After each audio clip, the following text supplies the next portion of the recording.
Welcome to my channel. When we think about American architecture today, many people picture glass towers in New York, white dome government buildings in Washington, D.C., or sprawling suburban houses lined up like chess pieces. But the story of how all of this came to be is not quick, nor is it glamorous. It is, in fact, a slow journey, a process that began with the most modest wooden houses and scattered colonies and stretched patiently across centuries, layering influences, experiments, and compromises. This is not a story of sudden genius, but steady adaptation, where architecture grew alongside the society that built it.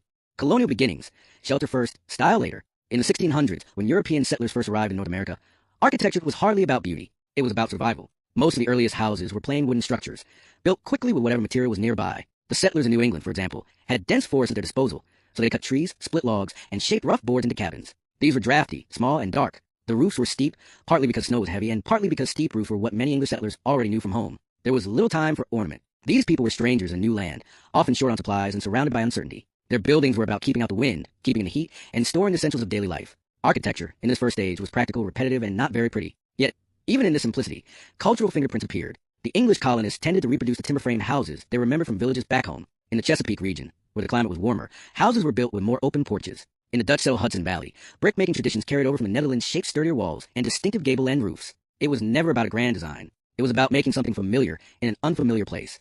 Community buildings and early churches. By the mid-1600s, as settlements grew more stable, colonists began to build beyond basic homes. Churches, meeting halls, and town structures started to appear. Even then, style was secondary to function. In Puritan New England, churches were plain square boxes, stripped of decoration, because decoration was considered unnecessary or even sinful. Their purpose was gathering, not impressing. In contrast, Catholic missions in Spanish territories, in what is now Florida, Texas, and California, showed a different approach. Mission churches had thick adobe walls, arched doorways, and clay tile roofs. These buildings were modest compared to the stone cathedrals of Europe, but they still carried recognizable Spanish and Mediterranean character. These early differences, plain wood in the north, adobe in the south, brick in the mid-Atlantic, show how regional resources and cultural traditions quietly shaped the first layer of American architecture, a hint of ambition. By the late 1600s and early 1700s, colonies were no longer just survival outposts. They were communities, economies, and in some cases, wealthy towns. As prosperity grew, so did a small sense of ambition in architecture. Wealthy landowners in Virginia, for example, began building plantation houses modeled loosely after English country estates. These were not exact copies.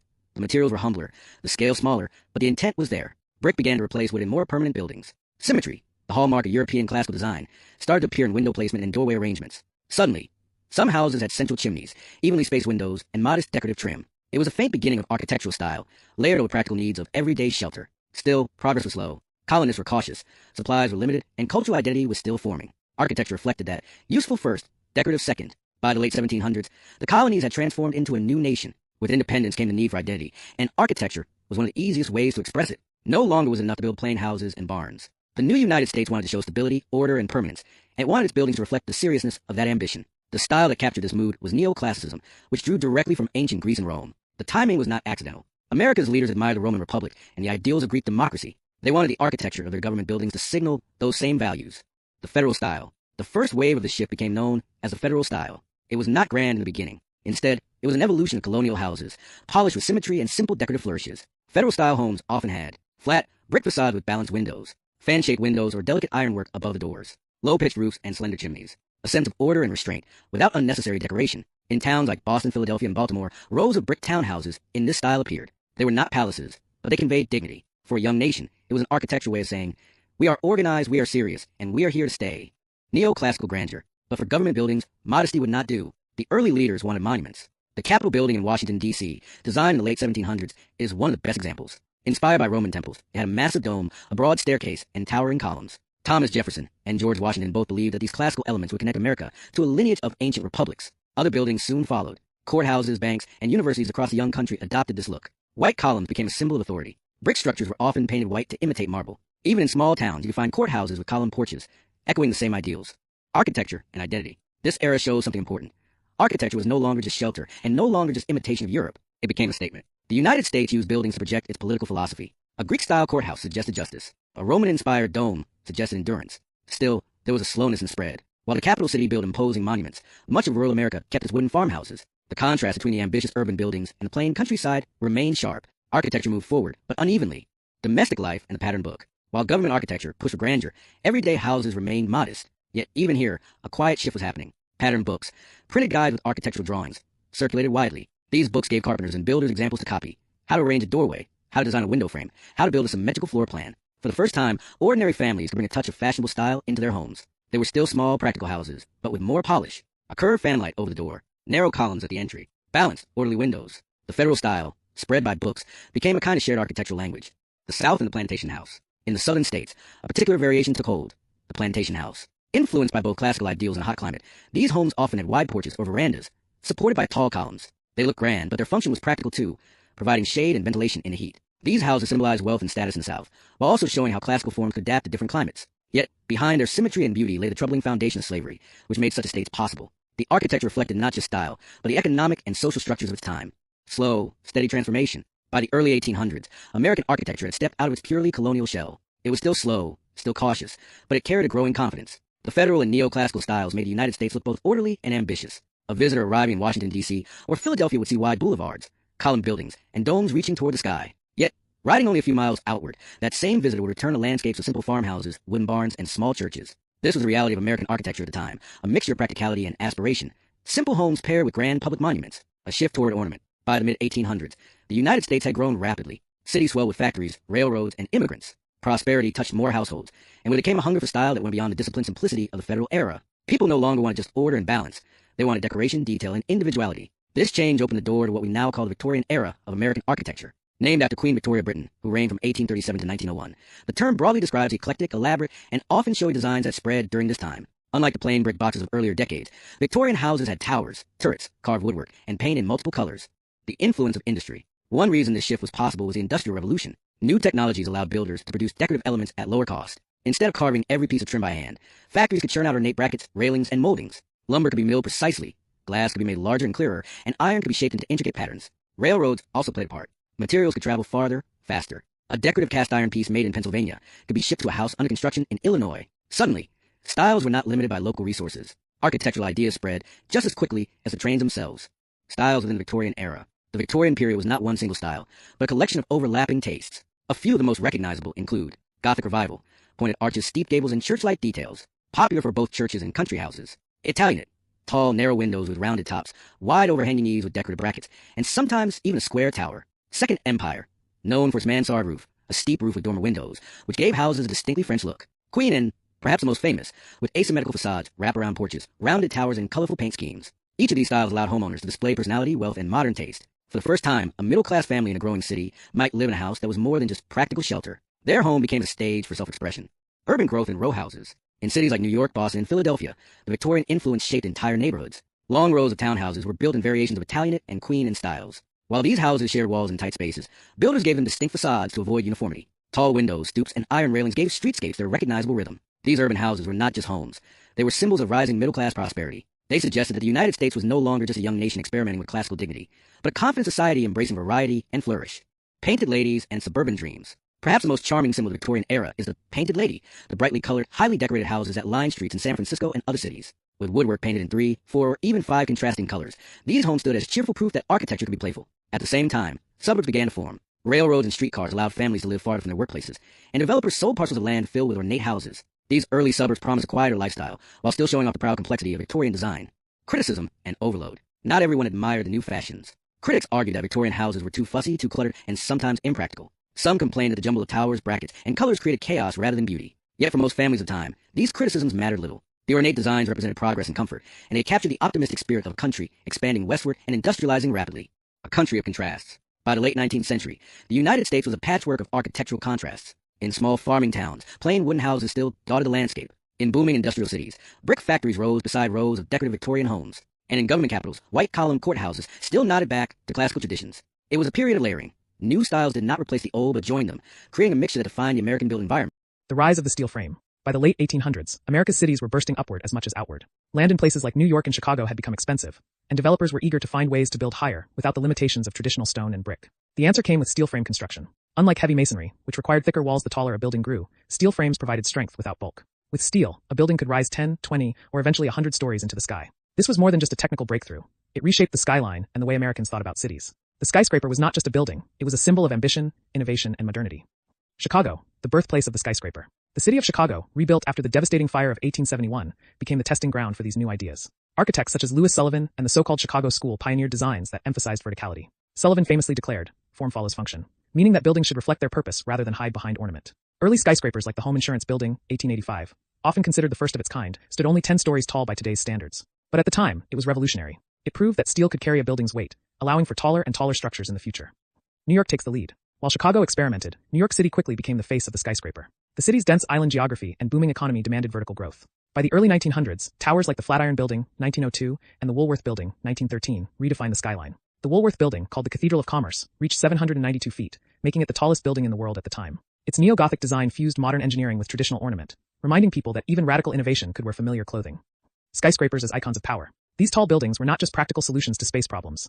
They were bold statements. A company that built a skyscraper placed its name in the skyline for all to see. Banks, insurance firms, and department stores competed to erect taller and more impressive towers. The skyscraper became a form of advertisement, a vertical billboard declaring stability and success. For ordinary Americans, skyscrapers were both awe-inspiring and unsettling. Some admired them as proof of progress. Others worried that such towering structures might be unsafe or unnatural. But no matter the opinion, skyscrapers quickly became the defining feature of the American urban landscape. The evolution of the office building. The skyscraper also changed daily life. Before steel frame construction, office buildings were limited to 5 or 6 stories, because few people wanted to climb more stairs than that. But with the introduction of the elevator, perfected by Alicia Otis's safety brake in the mid-1800s, the height of buildings was no longer limited by human legs. Suddenly, companies could rent office space on the 20th floor, and employees could reach it in minutes. Skyscrapers made it possible to concentrate thousands of workers into a single structure, creating dense hubs of economic activity. Cities became vertical machines stacked with people, ideas, and energy. The early 20th century skyline. By the 1920s and 1930s, skyscrapers had become expressions of artistry as well as engineering. The Art Deco movement added bold geometric ornament to buildings like the Chrysler Building, 1930, with its gleaming spire, and the Empire State Building, 1931, which soared 1,250 feet into the air. These towers captured the spirit of the Jazz Age, sleek, modern, and optimistic. They also reflected America's growing role on the world stage. No longer was architecture about imitating Europe. Skyscrapers were distinctly American inventions, built to house commerce, industry, and ambition. Contrasts on the ground. Yet, while skylines reached for the heavens, the rest of America still lived on a smaller scale. In small towns and suburbs, people continued to build modest houses, often in styles influenced by older traditions. The gap between the vertical drama of the big city and the horizontal calm of rural life grew wider. This contrast gave American architecture a dual identity. On one side stood the towering skyscraper, an emblem of modernity. On the other stood the quiet home, rooted in older styles and slower rhythms. Both, however, were essential to the nation's story. A new century, a new philosophy. By the mid-20th century, America's architecture was ready for another transformation. The flamboyant details of Victorian homes were long gone, and even the ornamented spires of early skyscrapers began to feel old-fashioned. A new generation of architects, influenced by European modernists like Le Corbusier, Walter Gropius, and Ludwig Mies van der Rohe, called for something radically different: simplicity, efficiency, and honesty of materials. This was the age of modernism in architecture, where form was stripped to its basics, decoration was discarded, and buildings were designed around purpose and function. The international style. The version of modernism that became dominant in the US was often called the international style. The term fit well. These buildings looked the same whether they stood in New York, Berlin, or Tokyo. Key features included rectangular forms with no unnecessary ornament, glass curtain walls, often stretching from floor to ceiling, flat roofs and open floor plans, visible use of steel and concrete, without disguising them as something else. The philosophy was clear: less is more. One of the most famous examples in America is the Seagram Building, 1958, in New York, designed by Mies van der Rohe. With its bronze-tinted glass and simple steel frame, it stood in sharp contrast to the decorated towers of earlier decades. Its clean lines and open plaza set the tone for countless corporate skyscrapers that followed. Modernism for the masses. Modernism did not stay confined to skyscrapers. It influenced houses, schools, and public buildings as well. The mid-century modern home, popular in the 1940s through the 1960s, was characterized by wide windows, open layouts, and a strong connection between indoor and outdoor space. In California, architects like Richard Neutra and Joseph Eichler designed houses with flat roofs, sliding glass doors, and simple geometric forms. These homes rejected heavy ornament in favor of light, air, and function. Suburbs across the country adopted variations of this style, giving post-war families an affordable version of modern living. Brutalism, bold, heavy, and divisive. Alongside sleek glass towers and airy homes, another trend emerged: brutalism. Originating in Europe, brutalism emphasized raw concrete, blocky shapes, and fortress-like appearances. Brutalist buildings often looked imposing, even harsh. Their surfaces were rough, their forms massive, and their presence undeniable. They were built for universities, government centers, and libraries, places meant to project seriousness and permanence. Examples in the U.S. include Boston City Hall, 1968, an angular, concrete structure that remains one of the most debated buildings in America. Yale's Art and Architecture Building, 1963, with heavy concrete forms that tower over the campus. For some, brutalism represented honesty: no decoration, no disguise, just raw material doing its job. For others, these buildings felt cold, unfriendly, and even oppressive. To this day, brutalism sparks strong reactions: admiration from architects, dislike from much of the public. The push for function. What ties modernism and brutalism together is their emphasis on function over form. Buildings were designed less to impress visually and more to serve efficiently. Office workers needed light, air, and flexible floor plans. Students needed durable classrooms. Governments needed monumental buildings that conveyed seriousness. But the cost of this efficiency was often emotional distance. Many people found these structures too plain, too cold, or too severe. The beauty of the classical column, or the charm of a Victorian porch, was gone, replaced by glass boxes and concrete slabs. America's dual mood. By the 1960s and 70s, American cities were filled with modernist towers, while universities and civic centers displayed bold brutalist blocks. Some embraced this new look as the face of progress. Others longed for the warmth and ornament of the past. This era once again revealed a core truth of American architecture: it moved slowly, unevenly, and often in contradiction. While downtowns grew sleek and modern, countless families still lived in colonial-style or craftsman-style homes. The nation's architecture was never uniform, but rather a patchwork of old and new. The reaction against modernism. By the late 20th century, Many people had grown tired of glass boxes and heavy concrete slabs. Modernism, once radical and exciting, had started to feel cold, repetitive, and inhuman. Cities were dotted with towers that looked nearly identical, and public opinion turned against the monotony. In response, a new wave of architects introduced postmodernism, a playful, ironic, and sometimes rebellious movement that sought to bring character, color, and historical references back into buildings. Postmodernism, a mix of old and new. Unlike modernism, which insisted on strict rules, postmodernism celebrated variety and contradiction. A building could be serious and playful at the same time. It could borrow a classical column, but exaggerate its size. It could add bright colors or unusual shapes that made no structural sense, but sparked curiosity. Key features of postmodern architecture included mixing historical references, Greek columns next to modern glass, bold use of color and decorative details, playful, even whimsical shapes and patterns, a willingness to surprise, confuse, or even joke with the viewer. One iconic example is the Portland Building, 1982, by Michael Graves. Its colorful facade, oversized decorative elements, and playful forms made it stand apart from the gray modernist towers surrounding it. Some loved it for its humor, others criticized it as kitsch, but no one ignored it. The rise of the contemporary era. As the 21st century began, postmodernism gradually gave way to what we now call contemporary architecture. Unlike a single defined style, contemporary simply means what is being built today, a wide mix of approaches that often blend modern technology with sensitivity to the environment and local culture. Contemporary American architecture often focuses on sustainability, green roofs, solar panels, and energy-efficient materials. Transparency, expansive use of glass to connect indoors and outdoors. Innovation in form, buildings that curve, twist, or tilt thanks to advanced engineering. Human-centered design, spaces that feel welcoming, flexible, and community-oriented. Icons of the new era. Several buildings stand out as symbols of contemporary American architecture. The Walt Disney Concert Hall, Los Angeles, 2003, by Frank Gehry, a flowing metallic structure that looks like a sculpture as much as a building. One World Trade Center, New York, 2014, a sleek glass tower that rises as a symbol of resilience after September 11th. The High Line, New York, opened in stages since 2009, not a building but a reimagined elevated railway turned into a park, showing how architecture today includes adaptive reuse and creative public spaces. Apple Park, Cupertino, 2017, a vast, circular corporate campus that reflects the blending of architecture and technology. Blending tradition and innovation. Unlike earlier eras, where one style dominated, today's American architecture is highly pluralistic. In one city, you might see a glass skyscraper beside a neo-traditional townhouse, across the street from a quirky postmodern library. The mix is intentional, a reflection of a diverse society where no single idea rules. Even suburban homes, often built by large developers, borrow freely from multiple traditions. A house may have colonial-style shutters, a craftsman porch, and a modern open-plan interior, all at once. This patchwork is, in many ways, the essence of American architecture, borrowing, blending, and adapting without rigid boundaries. Toward the future. Today, the questions facing American architects are less about style and more about responsibility. How can buildings reduce carbon emissions? How can cities adapt to climate change, sea level rise, and increasing population density? How can architecture build communities rather than isolate them? Answers vary, but many architects are experimenting with natural materials, renewable energy, and designs that emphasize connection rather than separation. Skyscrapers are greener, houses are smarter, and public spaces are more open than ever before. The long journey. From wooden cabins in the 1600s to glass towers and eco-friendly campuses in the 21st century, American architecture has always been a slow evolution. Never a clean break, always a layering of old and new. Each era left behind traces. The colonial farmhouse, the neoclassical courthouse, the Victorian row house, the steel skyscraper, the concrete brutalist campus, and the playful postmodern landmark. Together, they form a landscape that is at once chaotic and deeply human. America's architecture is not about perfection or uniformity. It is about adaptation, to climate, to culture, to technology, and to ambition. And that is why the story of American architecture is not a tale of sudden revolutions, but of gradual, patient change. A slow rise from colonies to concrete, and beyond. Looking back, when we step back and trace the journey of American architecture, one pattern becomes clear. It has never been a story of sudden leaps. Instead, it has been a gradual layering of ideas, technologies, and traditions. Each era built on the last, borrowing and adapting, sometimes resisting, sometimes embracing change. The colonial settlers began with the simplest forms of shelter, wooden cabins and modest brick houses, more about survival than beauty. Over time, as the nation found its identity, architecture began to reflect ideals. The federal and neoclassical styles gave physical form to the values of democracy and permanence. Then came the Victorian era, bursting with decoration and variety, a celebration of prosperity and industrial progress. In the late 19th and early 20th centuries, skyscrapers rose as bold symbols of ambition, reshaping city skylines forever. By the mid-20th century, modernism and brutalism emphasized function and efficiency, stripping buildings down to their raw materials. And in the late 20th and 21st centuries, postmodernism and contemporary architecture returned playfulness, diversity, and innovation, blending tradition with sustainability, technology, and global influence. The American patchwork. Unlike Europe, where centuries of tradition often produced more uniform styles within regions, American architecture has always been a patchwork. Walk through a U.S. city, and you may see a Greek Revival courthouse beside a glass office tower, across from a row of Victorian houses. The result may feel chaotic, but it reflects the country itself, diverse, adaptive, and unwilling to be pinned down to one identity. Even within suburbs and small towns, the mix persists. A single street may contain a Cape Cod cottage, a ranch-style house, and a modern box-shaped home. This variety is not a flaw but a feature. It shows that American architecture is less about strict rules and more about freedom of choice. Architecture as a mirror. Ultimately, architecture in America has always mirrored the society that built it. In times of survival, it was practical. In times of independence, it was symbolic. In times of prosperity, it was decorative. In times of ambition, it was vertical. In times of efficiency, it was stripped bare. In times of diversity, it became eclectic and playful. Each style, whether loved or criticized, carried the weight of its era's values and challenges. The slow rise continues. The story is far from finished. Today's architects face new problems: climate change, urban density, and sustainability. Buildings are expected not only to house people but to generate energy, clean the air, and create community. The future of American architecture may not be defined by a single style, but by how well it responds to the pressing needs of the planet and its people. And just as before, the changes will come slowly. Styles will overlap. Old buildings will stand beside new ones. The rise will continue, but patiently layer by layer.